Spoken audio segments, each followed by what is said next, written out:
adjust this. Right, good day everybody. Welcome to my new channel. I'm going to try and come on here every day if I can and enlighten you all, if one can say that. I'm going to talk today about psychic awareness. How many of us, meet people for the first time and we have a strange feeling? It's like we've got a gut feeling. Well, I'm a great believer, if you're psychic, you're in your solar plexus here, that's just down here, that your awareness opens up. Like, I've got to turn this light on, that's better. My awareness then dropped a bit, didn't it? So, when you meet somebody for the first time, make your mind up what the sense is that you're feeling about somebody. It's like one can walk into a room and feel that somebody's had an argument, or you can meet somebody and you feel that they're very guarded, or there's more depth to them than what they're letting on. So being psychic is like a natural process, really. Some of us have it, some of us haven't. It's like your sixth sense is quite heightened. Animals have it, as I talked before. But the good thing about being psychic is we do know how to switch off, because you couldn't be psychic 24/7 because your brain wouldn't take it. It's okay, I'm just checking the time scale. And psychic people are very sensitive. Psychic people are very aware of situations. They cannot stop things around the world, like predictions when there's going to be an earthquake, because sometimes these things are all karmic. Sometimes these things happen and nobody can be in control. But we can use our abilities to give people a warning. For example, if Mount Etna was suddenly going to erupt, then you would try and give a warning to people to clear out there before 95 minutes, say. But you couldn't stop that event because it's nature. But why do all these things happen at the time?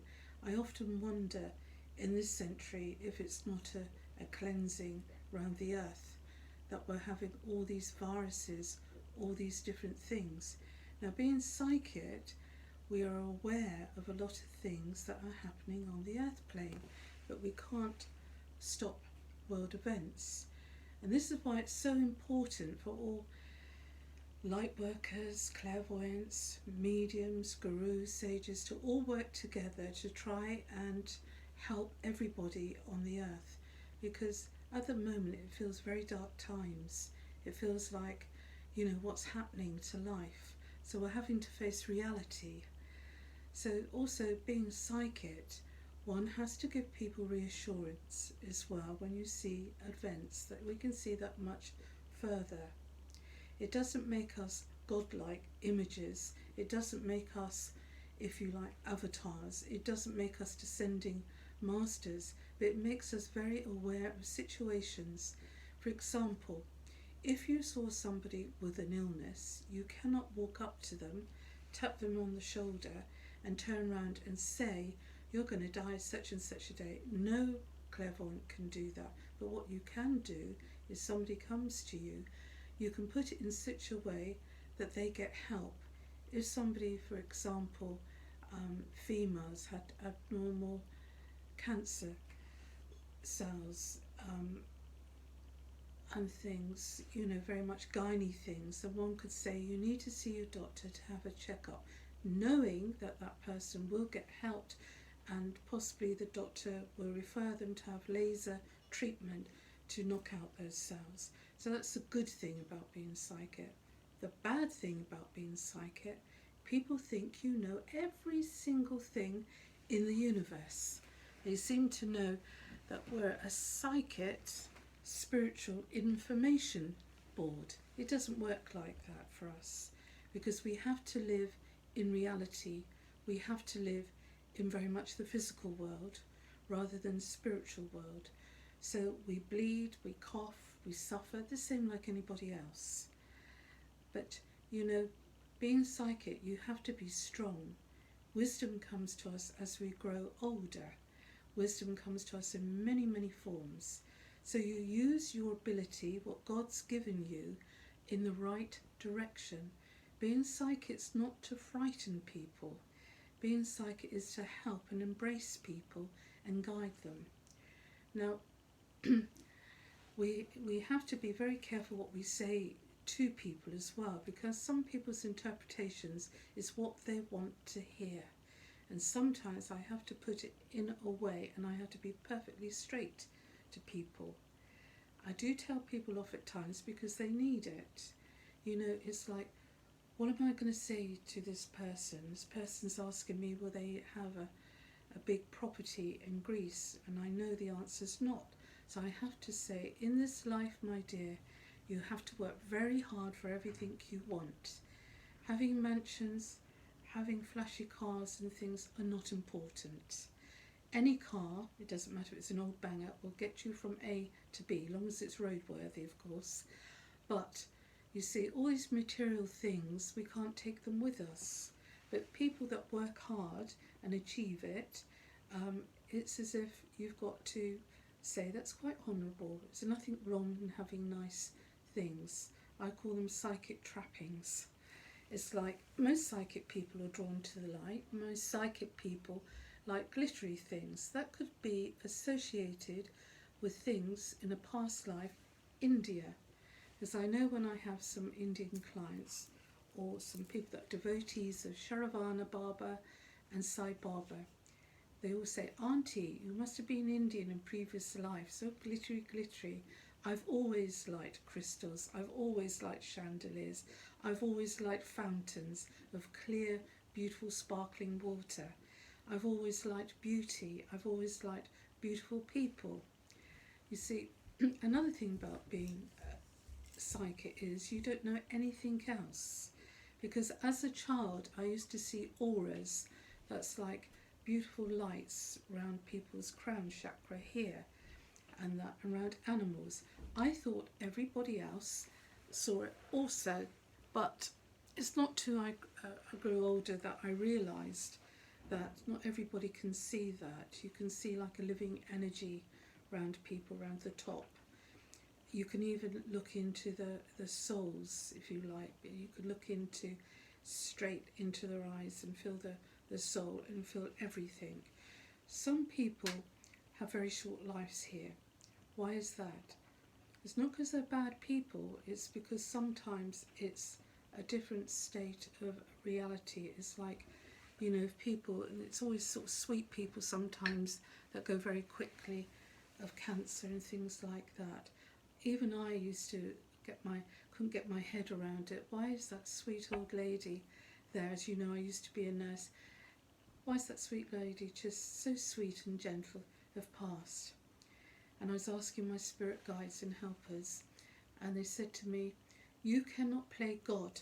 You cannot decide who's got to live and who's got to die. It's in God's hands. Well, it's very true. That's why life is very important while we're here. And I know there's a lot of fear and fear-mongering at the moment with all these different viruses. But you know, though there's darkness, we are going towards the light. Things are going to get better. It's not the end of the world, I can assure you. Though we're moving very fast in this 21st century with smartphones, smart roads, all different electric devices, people are getting a lot of fear. We're being listening in and this and that. Simple. Don't use them. If you don't want certain electrical things, don't have them. And the thing is, things are changing so fast. And that's why I believe good mediums, good psychics, good clairvoyants are there to help people.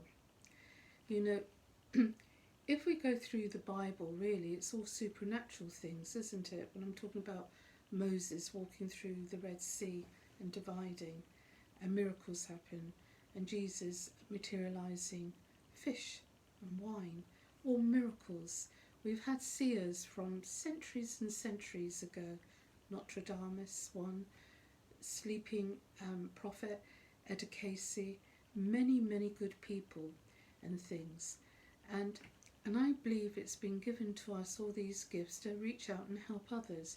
Of course, healers, mediums and that, if they're dedicated and they give their whole life to doing it professionally, giving up the day job and not just doing it as a hobby but doing it professionally, then it is not wrong for them to charge, because how would they live? As psychics they may be, the way we live in the physical world, we cannot obtain free electricity, free gas, free food or anything. It's got to be paid for. Everybody's time is precious. As I said before, we're all passing through paying ground rent one way or another. But if you can do good here, then many blessings come to you in life.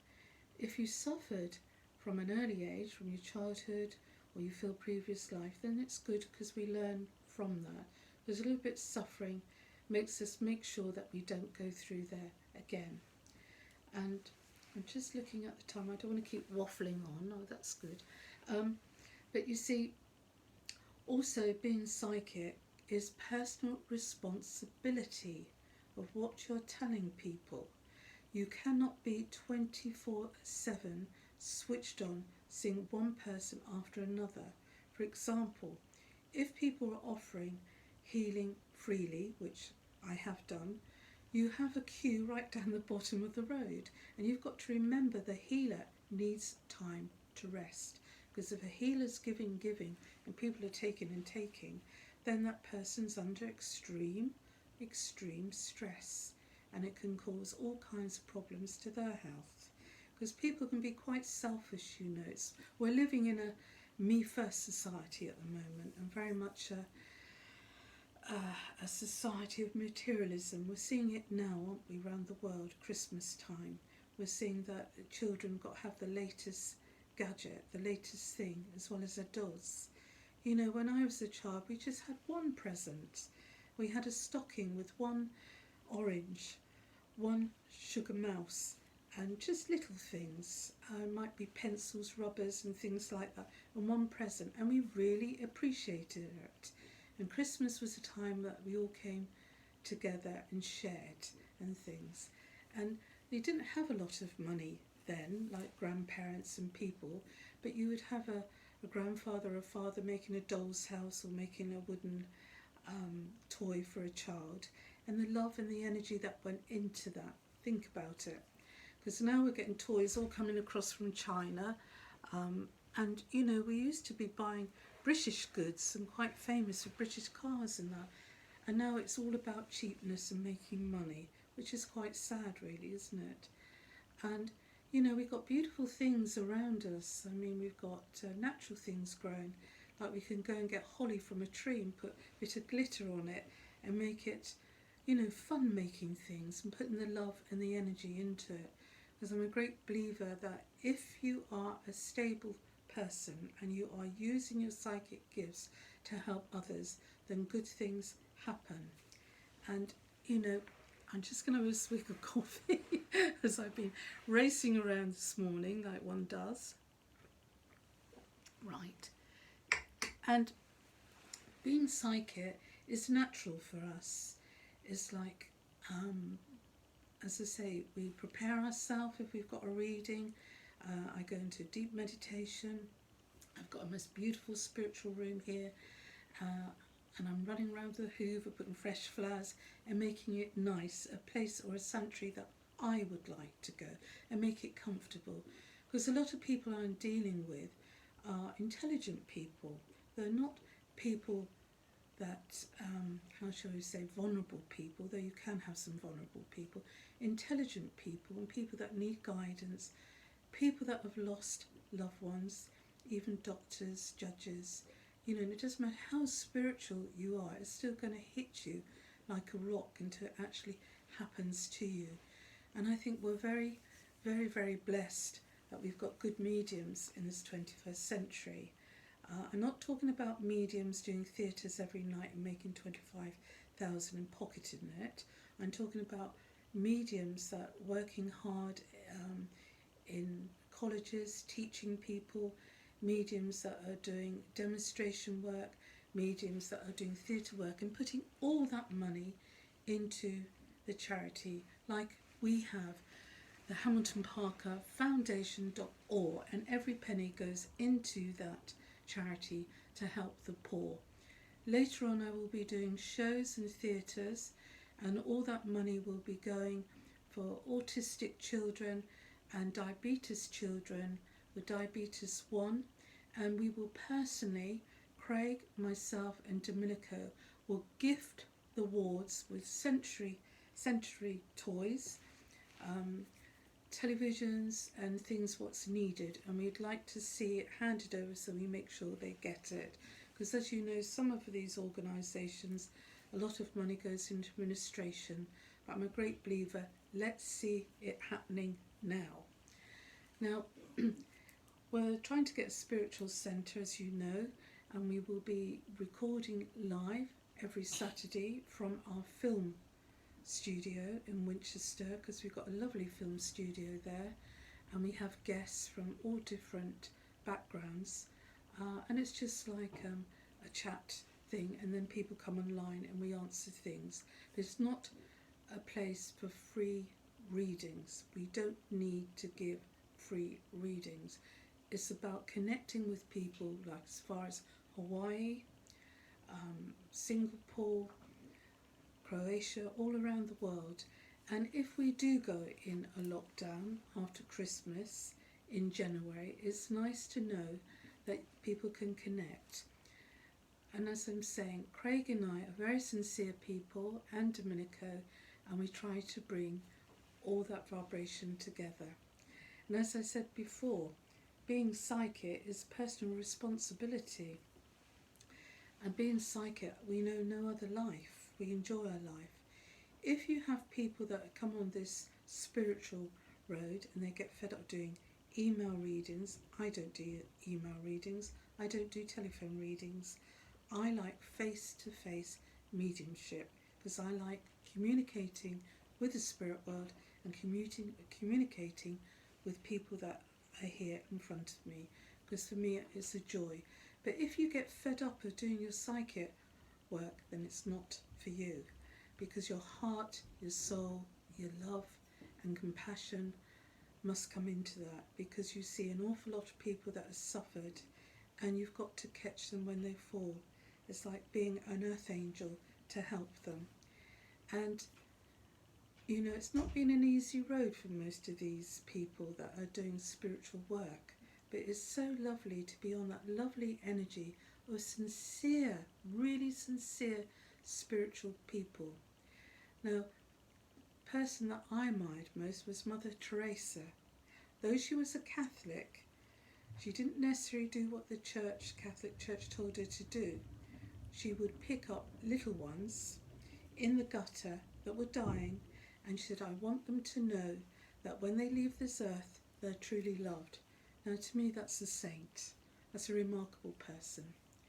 And we have remarkable people that have come, avatars, Sai Baba, Sharavana, the Dalai Lama, Mother Mira, and all very spiritual beings that are trying to show people the way. So have no fear, because when we start creating negative energy, it start like willing it. It's like putting a hex and making it happen. Just have beautiful, positive thoughts, loving thoughts. If you have somebody that you know that's not very well, just sit down a few minutes of the day and send out loving thoughts. Just close your eyes and do a visualization of that person to get better. Also, with Christmas coming up and everything like that, enjoy it with your family and share and embrace. But the most important thing that the world has got to remember as we're celebrating Christmas is not about Christmas trees, it's not about what we are getting toys, it's about the birth of Christ. It's about that we were giving a wonderful person, a teacher that came to the earth and given to show us the way. And I'm a great believer going towards the light now. So we'll see great things happening. So I'm going to leave it there and say thank you for watching me, and it's a joy to communicate with you. God bless you, many blessings, good health, prosperity.